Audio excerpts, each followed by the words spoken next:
12 নম্বর আয়াত আল্লাহ পাক বলে দিলেন, লাকাদ খালাকনাল ইনসানা মিন সুলালাতিন মিন তিন।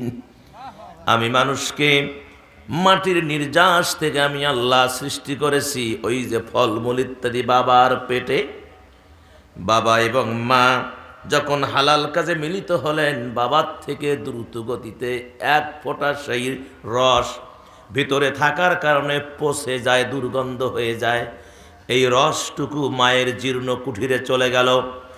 রব্বুল আলামিন সেই কুঠিরটুকু বন্ধ করে দিয়ে 40 দিন রসটাকে, গন্ধওয়ালা রসটাকে রিফাইন করলেন, রক্তে পরিণত করলেন। সেখানে রক্তে পরিণত করে 40 দিন আবার রিফাইন করে গোস্তের টুকরা বানালেন। তাফসীর বলছি আমার ভাইয়েরা, গোস্তের টুকরার পরে রব্বুল আলামিন ওই গোস্তের টুকরার উপরে একটা ছাউনি দিলেন।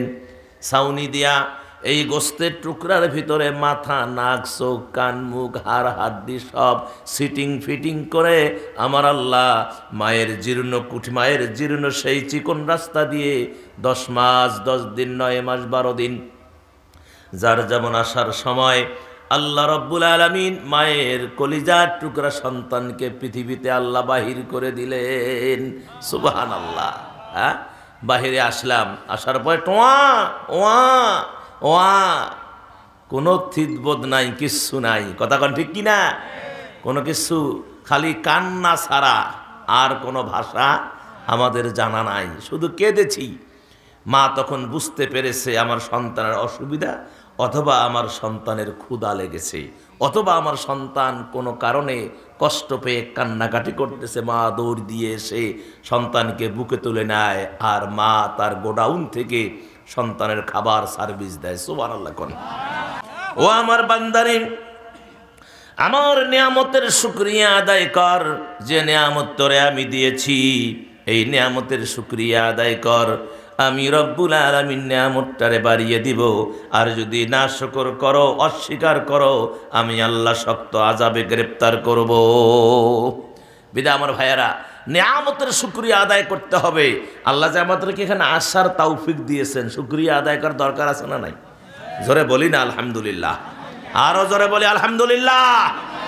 রব্বানা লাকাল হামদ হামদান কাসীরান তাইয়্যিবান মুবারাকান ফীহি। আল্লাহ রাব্বুল আলামিনের হাবিব বলেন, 1 নম্বরে ক্ষমা এবং প্রার্থনাকারী যারা, যারা আল্লাহর কাছে ক্ষমা চায় এবং প্রার্থনা যারা করে, আল্লাহ রাব্বুল আলামিনের কাছে মাফ চায়, ক্ষমা চায়, প্রার্থনা করে, আমার আল্লাহ রাব্বুল আলামিন বলেছেন তাদের জন্য আমার জান্নাত। কি ক্ষমা করতে চাইতে হবে কার কাছে? অপরাধ করলে ক্ষমা আল্লাহর কাছে। আর প্রার্থনা, যে কোনো বিপদ আপদ মুসিবতে প্রার্থনা কার কাছে? আল্লাহর কাছে। সর্বপ্রথম আল্লাহর কাছে চাইতে হবে, তাহলে আল্লাহ সুবহানাহু ওয়া তাআলা আমাদের প্রার্থনা কবুল করবেন, আমাদের গুনাহ খাতা মাফ করে দিবেন। আমার ভাইয়েরা, পৃথিবীতে দেখেন যে আপনি কারো কাছে চাইলে হয়তো সে দিতেও পারে, নাও দিতে পারে, কিন্তু কায় মনোবাক্যে আল্লাহর কাছে চাইলে আল্লাহ আপনাকে অবশ্যই ফেরাবেন না, দিবেন। এই ওয়াদা আল্লাহর আছে, কিন্তু আমরা চাওয়ার তরিকা জানি না। চাওয়ার কি জানি না? তরিকা জানি না। তরিকা মাফিক চান, পেয়ে যাবেন। 2 নম্বরে আল্লাহ এবং আল্লাহ রাসূলের আদেশ মেনে চলতে হবে। কারো কোনো আদেশ নয়। কার আদেশ? আল্লাহর আদেশ মানে কোরআন মাফিক জীবন গড়তে হবে, আর রাসূলের আদেশ মানে হাদিস মাফিক জীবন গড়তে হবে। কেননা আল্লাহ রাব্বুল আলামিন ক্লিয়ার করে দিয়েছেন, বান্দারে ও নবী আপনি বলে দেন, যারা আমি আল্লাহকে ভালোবাসতে চায়, আমি আল্লাহকে পেতে চায়, তারা যেন আপনি নবীর ইত্তেবা করে। মানে আল্লাহকে, আল্লাহ এবং আল্লাহ রসুলের কি ভালোবাসার ইত্তেবা। ইত্তেবা কার? রসুলের। আর ভালোবাসা পেতে হবে কার? আল্লাহর। সে কথা আল্লাহ কোরআনুল কারিমে বলছেন। সব যা আলোচনা হবে কোরআন থেকে। কথা বলেন ঠিক কিনা? কোরআন এবং হাদিস থেকে কথা হবে। কোনো কেসা, কোনো গল্প, উপন্যাস, তারপরে আপনার কবিতা, তারপরে এই ধরনের কোনো চলবে না। কোরআন এবং সুন্নাহ ভিত্তিক আলোচনা হবে ইনশাআল্লাহ। কিছুই ছিল না, আমি তোমার অস্তিত্ব দিয়ে দিলাম। তুমি পৃথিবীতে কিছুই ছিল না, তুমি ছিলা ফলমূলে, তুমি ছিলা কচুতে, তুমি ছিলা মাছে, তুমি ছিলা গাছে, তুমি ছিলা আমার ভাইয়েরা বিভিন্ন চাউলে ভাতে। আমি রব্বুল আলামিন সব কিছুকে এক জায়গায় করে তোমার বাবার পেটে ঢুকায়া দিলাম। সুবহানাল্লাহ কোন। আল্লাহ রব্বুল আলামিন বললেন, বান্দারে এত নিয়ামত দিয়ে তোমারে আমি সৃষ্টি করে দুনিয়ার জমিনে ছেড়ে দিলাম, এখন বড় হয়েছো, এখন ইনকাম করতে পারো, এখন তুমি আমারে ভুলে গেলা। হ্যাঁ, আমাদেরকে আল্লাহ কি দিয়ে বানাইছেন কন? কি দিয়া? কি দিয়ে বানাইছেন? মাটির নির্যাস। থ্যাঙ্কস, ধন্যবাদ। দলিল কোরআন। সুবহানাল্লাহ কোন। আল্লাহ রাব্বুল আলামিন সূরা মুমিনুন 12 নম্বর আয়াত আল্লাহ পাক বলে দিলেন, লাকাদ খালাকনাল ইনসানা মিন সুলালাতিন মিন তিন। আমি মানুষকে মাটির নির্যাস থেকে আমি আল্লাহ সৃষ্টি করেছি। ওই যে ফলমূল ইত্যাদি বাবার পেটে, বাবা এবং মা যখন হালাল কাজে মিলিত হলেন, বাবার থেকে দ্রুত গতিতে এক ফোঁটা সেই রস ভিতরে থাকার কারণে পচে যায়, দুর্গন্ধ হয়ে যায়। এই রসটুকু মায়ের জীর্ণ কুঠিরে চলে গেল। রব্বুল আলামিন সেই কুঠিরটুকু বন্ধ করে দিয়ে 40 দিন রসটাকে, গন্ধওয়ালা রসটাকে রিফাইন করলেন, রক্তে পরিণত করলেন। সেখানে রক্তে পরিণত করে 40 দিন আবার রিফাইন করে গোস্তের টুকরা বানালেন। তাফসীর বলছি আমার ভাইয়েরা, গোস্তের টুকরার পরে রব্বুল আলামিন ওই গোস্তের টুকরার উপরে একটা ছাউনি দিলেন। ছাউনি দিয়া এই গোস্তের টুকরার ভিতরে মাথা, নাক, চোখ, কান, মুখ, হাড়, হাড্ডি সব সিটিং ফিটিং করে আমার আল্লাহ মায়ের জীর্ণ কুঠি, মায়ের জীর্ণ সেই চিকন রাস্তা দিয়ে 10 মাস 10 দিন 9 মাস 12 দিন যার যেমন আসার সময় আল্লাহ রব্বুল আলামিন মায়ের কলিজার টুকরা সন্তানকে পৃথিবীতে আল্লাহ বাহির করে দিলেন। সুবহানাল্লাহ। হ্যাঁ, বাহিরে আসলাম, আসার পরে টোয়া ওয়া ওয়া, কোনো থিতবোধ নাই, কিচ্ছু নাই। কথা কন ঠিক কিনা? কোনো কিছু, খালি কান্না ছাড়া আর কোনো ভাষা আমাদের জানা নাই, শুধু কেঁদেছি। মা তখন বুঝতে পেরেছে আমার সন্তানের অসুবিধা, অথবা আমার সন্তানের ক্ষুধা লেগেছে, অথবা আমার সন্তান কোনো কারণে কষ্ট পেয়ে কান্নাকাটি করতেছে। মা দৌড় দিয়ে এসে সন্তানকে বুকে তুলে নেয়, আর মা তার গোডাউন থেকে সন্তানের খাবার সার্ভিস দেয়। সুবহানাল্লাহ কোন। আমার ভাইয়েরা, তাহলে আল্লাহ সুবহানাহু ওয়া তাআলা এত নেয়ামত আমাদেরকে দিলেন, আর আমরা নেয়ামত পাওয়ার পরে আল্লাহকে ভুলে গেলাম। হ্যাঁ, আল্লাহকে ভুলে গেলাম। নেয়ামত পাওয়ার পরে আমরা কাকে ভুলে গেলাম? আল্লাহকে ভুলে গেলাম। আসতেছে না? হ্যাঁ, বাস ঠিক আছে। আল্লাহকে ভুলে গেলাম। আল্লাহ কয়, বান্দা আমার নেয়ামতের শুকরিয়া আদায় কর, আমি আল্লাহর নেয়ামতকে আরো বাড়িয়ে দেব। সুবহানাল্লাহ। কোরআনে নাই? লাইন শাকারতুম লাযিদান্নাকুম ওয়া লাইন কাফারতুম ইন্না আযাবি লাশাদীদ। ও আমার বান্দারে, আমার নেয়ামতের শুকরিয়া আদায় কর। যে নেয়ামত তোরে আমি দিয়েছি, এই নেয়ামতের শুকরিয়া আদায় কর, আমি রব্বুল আলামিন নেয়ামতটারে বাড়িয়ে দিব। আর যদি না শুকর করো, অস্বীকার করো, আমি আল্লাহ শক্ত আযাবে গ্রেফতার করব। বিধায় আমার ভাইয়েরা, নেয়ামতের শুকরিয়া আদায় করতে হবে।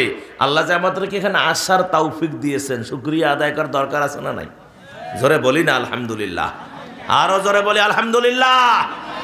রব্বানা লাকাল হামদ হামদান কাসীরান তাইয়্যিবান মুবারাকান ফীহি। দরুদ আর সালাম নবীজির কদমে, হৃদয়ের সমস্ত আবেগ ভালোবাসা উজাড় করে দিয়ে সকলে বলছি সাল্লাল্লাহু, আরো জোরে কোন সাল্লাল্লাহু আলাইহি ওয়াসাল্লাম। আমি আমার তেলাওয়াতকৃত যে আয়াত এবং হাদিস আপনাদের খেদমতে তেলাওয়াত করেছি, আমি এর থেকে আলোচনা শুরু করব। তো শুরুর আগে আপনাদের খেদমতে আমার একটি হিসাব। 7 জনের জন্য জান্নাত ঘোষণা দিয়েছেন আল্লাহ। সুবহানাল্লাহ কোন। 7 জনের জন্য কি জান্নাত? 7 শ্রেণীর মানুষের জন্য আল্লাহ জান্নাত ঘোষণা করেছেন। কয় শ্রেণী? 1 নম্বরে আল্লাহ রাব্বুল আলামিনের হাবিব বলেন, 1 নম্বরে ক্ষমা এবং প্রার্থনাকারী যারা আল্লাহর কাছে ক্ষমা চায় এবং প্রার্থনা যারা করে, আল্লাহ রাব্বুল আলামিনের কাছে মাফ চায়, ক্ষমা চায়, প্রার্থনা করে, আমার আল্লাহ রাব্বুল আলামিন বলেছেন তাদের জন্য আমার জান্নাত। কি ক্ষমা করতে চাইতে হবে কার কাছে? অপরাধ করলে ক্ষমা আল্লাহর কাছে। আর প্রার্থনা, যে কোনো বিপদ আপদ মুসিবতে প্রার্থনা কার কাছে? আল্লাহর কাছে। সর্বপ্রথম আল্লাহর কাছে চাইতে হবে, তাহলে আল্লাহ সুবহানাহু ওয়া তাআলা আমাদের প্রার্থনা কবুল করবেন, আমাদের গুনাহ খাতা মাফ করে দিবেন। আমার ভাইয়েরা, পৃথিবীতে দেখেন যে আপনি কারো কাছে চাইলে হয়তো সে দিতেও পারে, নাও দিতে পারে, কিন্তু কায় মনোবাক্যে আল্লাহর কাছে চাইলে আল্লাহ আপনাকে অবশ্যই ফেরাবেন না, দিবেন। এই ওয়াদা আল্লাহর আছে, কিন্তু আমরা চাওয়ার তরিকা জানি না। চাওয়ার কি জানি না? তরিকা জানি না। তরিকা মাফিক চান, পেয়ে যাবেন। 2 নম্বরে আল্লাহ এবং আল্লাহ রাসূলের আদেশ মেনে চলতে হবে। কারো কোনো আদেশ নয়। কার আদেশ? আল্লাহর আদেশ মানে কোরআন মাফিক জীবন গড়তে হবে, আর রাসূলের আদেশ মানে হাদিস মাফিক জীবন গড়তে হবে। কেননা আল্লাহ রাব্বুল আলামিন ক্লিয়ার করে দিয়েছেন, বান্দারে ও নবী আপনি বলে দেন, যারা আমি আল্লাহকে ভালোবাসতে চায়, আমি আল্লাহকে পেতে চাই, তারা যেন আপনি নবীর ইত্তেবা করে। মানে আল্লাহকে, আল্লাহ এবং আল্লাহ রসুলের কি ভালোবাসার ইত্তেবা। ইত্তেবা কার? রসুলের। আর ভালোবাসা পেতে হবে কার? আল্লাহর। সে কথা আল্লাহ কোরআনুল কারিমে বলছেন। সব যা আলোচনা হবে কোরআন থেকে। কথা বলেন ঠিক কিনা? কোরআন এবং হাদিস থেকে কথা হবে। কোনো কেসা, কোনো গল্প, উপন্যাস, তারপরে আপনার কবিতা, তারপরে এই ধরনের কোনো চলবে না। কোরআন এবং সুন্নাহ ভিত্তিক আলোচনা হবে ইনশাআল্লাহ। তাহলে আল্লাহ ভাই, এই যুবক, এই বস,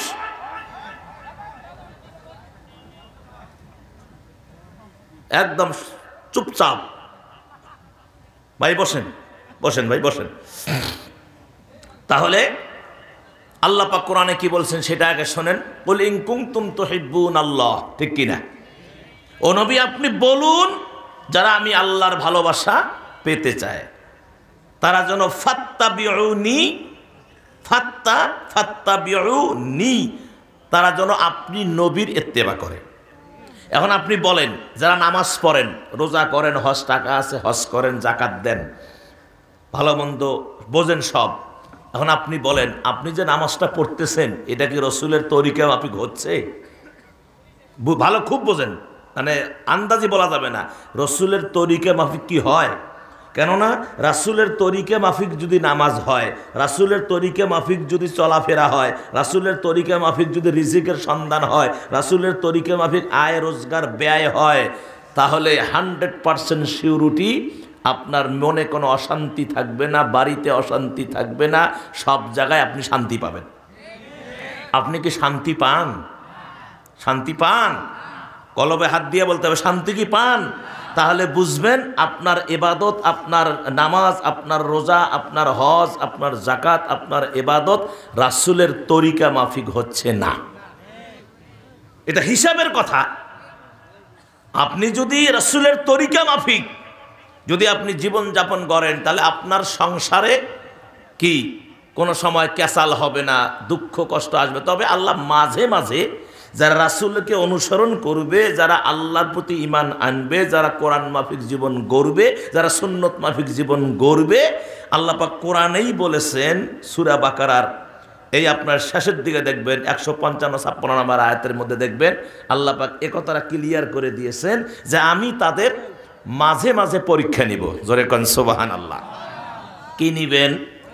একটা বাচ্চা যদি ক্লাস 1 থেকে 2-তে ওঠে, পরীক্ষা ছাড়া ওঠে, স্যার এখানে আছে, প্রফেসর মানুষ ছিলেন, পরীক্ষা ছাড়া উঠতে পারবে? ক্লাস 2 থেকে 3-তে, 3 থেকে 4-এ, 4 থেকে 5-এ, 7-এ, 8-এ পরীক্ষা ছাড়া ওঠে? ওঠে না। তাহলে আমার ভাইয়েরা, আল্লাহ সুবহানাহু ওয়া তাআলা বললেন যারা বলবে আমি ইমানদার, আমি মুসলমান, আমি কোরআন মানি, আমি হাদিস মানি, আমি রসুল মানি, আমি সব মানি, তাহলে আল্লাহ বললেন আমি তোমাদের মাঝে মাঝে পরীক্ষা নিব যাতে করে ঈমানটা মজবুত হয়। দলিল কোরআন। আল্লাহ রাব্বুল আলামিন বললেন ওয়ালানাবলুওয়ান্নাকুম বিশাইইম মিনাল খাউফি ওয়াল জু'i ওয়া নাকসিম মিনাল আমওয়ালি ওয়াল আনফুসি ওয়াস সামারাত ওয়া বাশশিরিস সাবিরিন। ওয়ালানাবলুওয়ান্নাকুম বিশাইইম মিনাল খাউফি ওয়াল জু'। আল্লাহ বলছেন আমি মাঝে মাঝে অবশ্যই ওয়ালানাবলুওয়ান্নাকুম বিশাইইম মিনাল খাউফি ওয়াল জু'i ওয়া নাকসিম মিনাল আমওয়ালি ওয়াল আনফুসি ওয়াস সামারাত। আমি অবশ্যই পরীক্ষা নিব, খৌফ দিয়ে, ভয় দিয়ে, শস্য ফলাদির ক্ষতি দিয়ে, ক্ষুধা দিয়ে, বিভিন্নভাবে পরীক্ষা নিব। দুর্যোগ দিয়ে পরীক্ষা হয় না? কথা কন। ভূমিকম্প হয় না? ভূমিকম্প হয়, দুর্যোগ হয়, অনাবৃষ্টি হয়, তারপরে আমার ভাইয়েরা কত ডায়রিয়া, কলেরা এগুলো হচ্ছে কি হচ্ছে না? আমার ভাইয়েরা এই যে দুর্যোগ, এই যে বিপর্যয়, আমার ভাইয়েরা এগুলো মাঝে মাঝে আল্লাহ পরীক্ষার জন্য দুনিয়ায় অবতীর্ণ করেন। কেননা গজব আর পৃথিবীতে আল্লাহ দিবেন না। নবীজি এই গজবের চ্যাপ্টার আগে উঠাইয়া নিয়েছেন। আল্লাহকে বলেছেন যে আল্লাহ আমি দেখেছি আদ জাতি, সামুদ জাতি, অন্য জাতির প্রতি আপনি গজব দিয়েছেন, আমি দেখেছি তারা ধ্বংস হয়ে নিষ্পেষিত হয়ে গেছে, পিষে গেছে। আল্লাহ আমার গুনাহগার উম্মত, আমার দুর্বল উম্মত, আল্লাহ তুমি তাদের প্রতি কোনো গজব দিও না। আল্লাহ রাব্বুল আলামিন নবীজির এই দোয়া কবুল করে গজবটাকে রব্বুল আলামিন আসমানের উঠায়া নিয়েছেন। আল্লাহ পাক বলেছেন নবী গো আমি ওয়াদা দিলাম গজব দিব না, তবে পরীক্ষা নিব। ওয়ালানাবলুওয়ান্নাকুম বিশাইইম মিনাল খাউফি ওয়াল জু'i ওয়া নাকসিম মিনাল আমওয়ালি ওয়াল আনফুসি ওয়াস সামারাত ওয়া বাশশিরিস সাবিরিন। আমি অবশ্যই পরীক্ষা নিব, খৌফ দিয়া, ভয় দিয়া, শস্য ফলাদির ক্ষতি দিয়া, আমার ভাইয়েরা ক্ষুধা দিয়া, দুর্যোগ দিয়া, বিভিন্নভাবে আমি রব্বুল আলামিন পরীক্ষা নিব। নবী গো বলে দেন যারা এই পরীক্ষায়, এই সমস্যায় যারা সবর ইখতিয়ার করবে তাদের জন্য আমি আল্লাহর পক্ষ থেকে সুসংবাদ। যারা ধৈর্য ধারণ করবে তাদের জন্য কি? তাদের জন্য আল্লাহর পক্ষ থেকে সুসংবাদ। আল্লাহ পাকে সুসংবাদ দিয়েবেন যে যারা ধৈর্য ধারণ করবে এই সমস্ত বিপর্যয়ে, দুর্যোগে, আমি আল্লাহ তাদেরকে পুরস্কার দিব। জোরে কন সুবহানাল্লাহ। ধৈর্যের গুণ তো বড় রে ভাই, কথা কন ঠিক কিনা? ধৈর্যের গুণ কি? আপনি দেখেন সূরা আসরে দেখেন, ইন্নাল ইনসানা লাফি খুস। আল্লাহ সময়ের কসম করছেন, ওয়াল আসর, সময় এবং কাল জামানার কসম করছেন। আর পরে বললেন ইল্লাল্লাযীনা আমানু, মানে কি যে ওয়াল আস ইন্নাল ইনসানা লাফি খুস, যে নিশ্চয়ই মানুষ ক্ষতির মধ্যে। তারপরে আল্লাহ পরে বললেন শেষ আয়াতে ইল্লাল্লাযীনা আমানু ওয়া আমিলুস সালিহ ওয়া তাওয়াসাউ বিল হাক্কি ওয়া তাওয়াসাউ বিস সবর। এই যেখানে সবরের কথা বলছেন, মানে সমস্ত দুনিয়ার মানুষ ক্ষতির মধ্যে, এই 4 শ্রেণীর মানুষ বাদে যারা ঈমান আনছে, আমল করছে, হকের উপর যারা থেকে হকের দাওয়াত দিয়েছে এবং যারা সবর ইখতিয়ার করেছে, এরা ব্যতীত পৃথিবীর সবাই ক্ষতির মধ্যে। এখন এ জায়গাও আসেন, যারা এখানে বসে আছেন, ঈমান আনতে বলছে আল্লাহর প্রতি, ঈমান সবাই আনছেন তো? মানে এখন আপনাদের হিসাব হলো যে কালেমা পড়লেই ঈমান, কালেমা পড়লেই ঈমান, শেষ, আর কোনো কাজ নাই। ঈমানের যে মূল যেটা দাবি সেটি হলো ঈমানের 3টা দাবি। একটা হলো মুখে বলা, 2 নাম্বার হলো অন্তরে বিশ্বাস করা, আর 3 নাম্বার হলো কাজে পরিণত করা।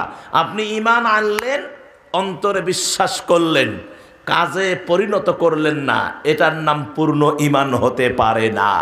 3টার সমন্বয়ে হলো ঈমান। কথা বলেন, কথা বলেন। তিনটার সমন্বয়ে কি? ইমান। আপনি না পড়েছেন, কালেমা পড়েছেন, কালেমার দাবিটা কি এটা কি জানা আছে আপনাদের? খালি লা ইলাহা ইল্লাল্লাহ হয়ে গেল। লা ইলাহা ইল্লাল্লাহ 36 বার করলে তো কোনো ফায়দা নাই, তার কারণ সওয়াব হবে, কিন্তু মূল মাদ্দা না জানলে আমার ভাইয়েরা সমস্যা আছে। লা ইলাহা ইল্লাল্লাহ এমনি পড়লে হবে না, ইয়াকিনের সাথে পড়তে হবে। এমনি পড়লেও সওয়াব পাবেন, তবে ইয়াকিনের সাথে পড়লে আপনার ঈমানটা মজবুত হবে। অর্থটা কি দেখেন, লা ইলাহা ইল্লাল্লাহ, নেই কোনো মাবুদ আল্লাহ ছাড়া। কথা কন ঠিক কিনা? শিল্পী একজন বলেছিলেন, লা ইলাহা ইল্লাল্লাহ, নেই কোনো মাবুদ আল্লাহ ছাড়া, লা ইলাহা ইল্লাল্লাহ। পাখির গানে গানে, হাওয়ার তানে তানে, ওই নামের গান শুনে মন হলো পাগল পারা, লা ইলাহা ইল্লাল্লাহ, লা ইলাহা। এটা পড়লে কি গুনাহ হবে নাকি ভাই? এটা পড়েন, লা ইল্লাল্লাহ। আকাশ নীলে নীলে, মুখর ঝিলে ঝিলে, ওই নামের ঝরনা ধারা আকুল বেকুল করা, লা ইলাহা, জোরে জোরে, লা ইলাহা, লা ইলাহা ইল্লাল্লাহু মুহাম্মাদুর রাসূলুল্লাহ সাল্লাল্লাহু আলাইহি ওয়াসাল্লাম। তাহলে আমার ভাইয়েরা, এই লা ইলাহা ইল্লাল্লাহু মুহাম্মাদুর রাসূল পূর্ণ কালেমা আপনি পড়েছেন, এই কালেমা অনুযায়ী আমল করেছেন, মানে নাই কেহ নাই আল্লাহ ছাড়া, সর্বক্ষেত্রে আল্লাহ ছাড়া কেহ নাই। শেষে হলো 2 নাম্বার পাঠ হলো মুহাম্মাদুর রাসূলুল্লাহ সাল্লাল্লাহু আলাইহি সাল্লাম আমার নবী হলেন আল্লাহর কি বান্দা এবং তারই প্রেরিত রাসূল। এই হলো হিসাব। তাহলে আমার ভাইজান, এখন আসেন, আমাদেরকে যে হিসাবটি সুন্দর করে বোঝার দরকার সেটি হলো রাসূলের আদেশ এবং আল্লাহর আদেশ মানতে হবে। যারা এটা মানবে আল্লাহ তাদের জন্য জান্নাত ঘোষণা দিয়েছেন। তাহলে আবার আসেন, 7 শ্রেণীর মানুষের জন্য আল্লাহর পক্ষ থেকে জান্নাত ঘোষণা। 1 নম্বরে ক্ষমা প্রার্থনাকারী যারা, 2 নম্বরে আল্লাহ এবং আল্লাহ রাসূলের আদেশ যারা মেনে চলে, 3 নম্বরে ইমানদার ও সৎকর্মী যারা, যারা ইমানদার এবং সৎকর্মশীল যারা, নেক কাজ যারা করে, সৎকর্মশীল যারা, ইমান যারা আনে, আল্লাহ রাব্বুল আলামিন তাদের জন্য জান্নাতের ঘোষণা দিয়েছেন। 4 নম্বরে নামাজি এবং সৎ চরিত্র, নামাজি এবং সৎ চরিত্রবান যারা, তাদের জন্য আল্লাহর জান্নাত ঘোষণা। সুবহানাল্লাহ কোন, তাদের জন্য আল্লাহর কি জান্নাত ঘোষণা। 5 নম্বরে খোদা ভীরু এবং পরহেজগার যারা, তাদের জন্য আল্লাহর জান্নাত। খোদা ভীরু এবং পরহেজগার যারা, তাদের জন্য আল্লাহ জান্নাত ঘোষণা করেছেন। 6 নম্বরে নারী পুরুষ নির্বিশেষে সবার জন্য আল্লাহর জান্নাত। নারীরাও জান্নাতে যাবে, পুরুষেরাও জান্নাতে যাবে। আর 7 নম্বরে মুমিনরা যারা মুমিন, তারা তো আল্লাহর কাছ থেকে জীবন আর কি, জান আর মাল, জীবন আর মালের বিনিময়ে আল্লাহর কাছ থেকে জান্নাত খরিদ করে নিয়েছেন। জান আর মালের বিনিময়ে আল্লাহ পাক জান্নাতের ঘোষণা দিয়েছেন। তাহলে এই 7 শ্রেণীর মানুষকে আল্লাহ কি করবেন? আল্লাহ জান্নাত দিয়ে দিবেন। জোরে কোন সুবহানাল্লাহ।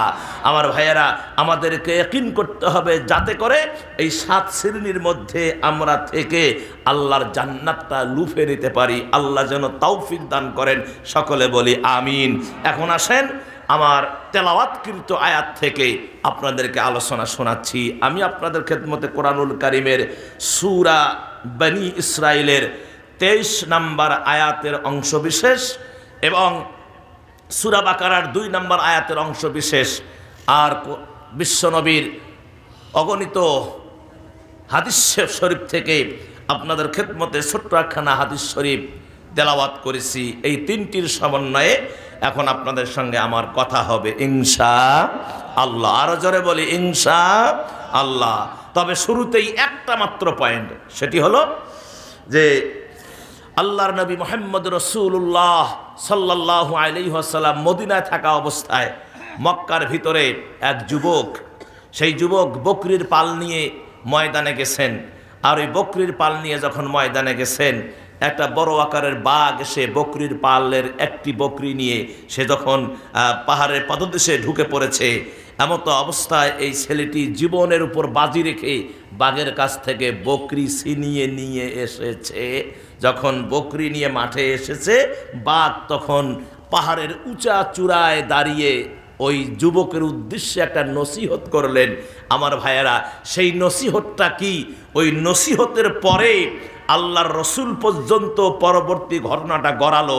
সেই পরের ঘটনাটা কি, এটা জানার দরকার আছে না নাই? আরো দরকার আছে না নাই?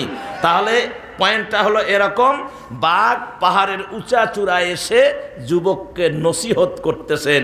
সেই নসিহতটা কি আমি হাদিস থেকে আপনাদেরকে জানাবো। শেষের দিকে আপনাদের অপেক্ষা করতে হবে।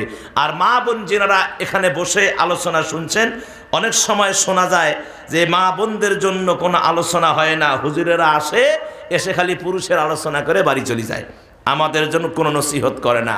আমার মায়েরা, হুজুরেরা নসিহত করে ঠিকই, কিন্তু আমার অনেক মা আছেন মনোযোগ দিয়ে আলোচনা শ্রবণ করেন না। এজন্য আমি সর্বপ্রথম আমার তেলাওয়াতকৃত আয়াতের আলোচনার যাওয়ার আগে, যাতে করে মা বোনেরা কালকে এই আয়োজক বা নিজেরাই আলোচনা করতে না পারে যে আমাদের জন্য হুজুর কিছুই বলেন নাই, এজন্য আমি সংক্ষেপে আমার মাদের জন্য 5টা মিনিট একটু নসিহতমূলক আলোচনা করে আমি আমার মূল আলোচনার দিকে এগিয়ে যাব ইনশাআল্লাহ। তাতে কি আপনাদের কারো কোনো সমস্যা আছে বাবা? মা যদি ঠিক হয় বাড়ি ঠিক, মা যদি ঠিক হয় জগৎ ঠিক। কথা কন, একটা মাই দিতে পারে একটা সুন্দর সমাজ, একটা মা দিতে পারে একটা সুন্দর রাষ্ট্র। কথা কন ঠিক কিনা আমার ভাইয়েরা? এজন্য মাদের খেদমতে আমার যে 5 মিনিটের আলোচনা, মায়েরা চোখ কান খোলা রাখেন, এদিক ওদিক তাকাবেন না, তাড়াতাড়ি করে শুনে নেন। যাদের হাতে টাচ মোবাইল আছে আপনারা ইচ্ছা করলে রেকর্ড করে নিতে পারেন। এটা আপনাদের জন্য একটা মানে জান্নাত যাওয়ার একটা পাথেই, আপনাদের সচ্চরিত্রবান হওয়ার একটা পাথেই আমি আপনাদের খেদমতে কোটেশন আকারে আমি আপনাদের খেদমতে আলোচনা করছি। আল্লাহ রব্বুল আলামিনের কোরআনুল কারীমের ভিতরে বর্ণিত নেককার নারীর 7টা গুণ। সুবহানাল্লাহ কোন, আরো জোরে কোন। নেককার নারীর গুণ কয়টা? 7টা। আমার মায়েরা, প্রিয় নবী মুহাম্মদ রাসূলুল্লাহ সাল্লাল্লাহু আলাইহি ওয়াসাল্লামকে আল্লাহ পাক জানিয়ে দিয়েছেন, ও হাবিব আপনি জানিয়ে দেন। এগুলো তিরমিজি শরীফ, ইবনে মাজাহ এবং কোরআনুল কারীমের বিভিন্ন সূরার আয়াত থেকে সংগ্রহ করা হয়েছে। 1 নম্বরে হলো দিনদারি ও সতী সাধবী নারী যারা, জোরে কোন সুবহানাল্লাহ। 1 নাম্বার হলো যে নেককার নারীর যে 7টা গুণ, 7টা গুণের 1 নাম্বার গুণ হলো যে নারীরা দিনদার এবং সতী সাধবী নারী যারা, আল্লাহ রব্বুল আলামিনের হাবিব বলেছেন নেককার হওয়ার 1 নাম্বার গুণ সতী এবং সাধবী হওয়া। জোরে কোন সুবহানাল্লাহ। 2 নম্বরে, এটা তিরমিজি শরীফের হাদিস, 2 নম্বরে ইবনে মাজাহ থেকে হাদিসটি নেওয়া হয়েছে, বিশ্বস্ত এবং অনুগত নারী হওয়া। বিশ্বস্ত এবং অনুগত, এই নেককার নারীর গুণ হলো বিশ্বস্ত এবং অনুগত হওয়া। যারা বিশ্বাস স্থাপন করে এবং অনুগত, এরা হলো নেককার নারীর 2 নাম্বার গুণ। 3 নাম্বার হলো আমার ভাইয়েরা সূরা নিসার 34 নম্বর আয়াত খুলে দেখবেন, সেখানে রব্বুল আলামিন বলেছেন সতীত্ব এবং সম্পদের হেফাজত, যারা নেককার নারী তারা সতীত্ব এবং সম্পদের হেফাজত করে। সম্পদ উল্টাপাল্টা করে না, সম্পদ কি ধ্বংস করে না, মানে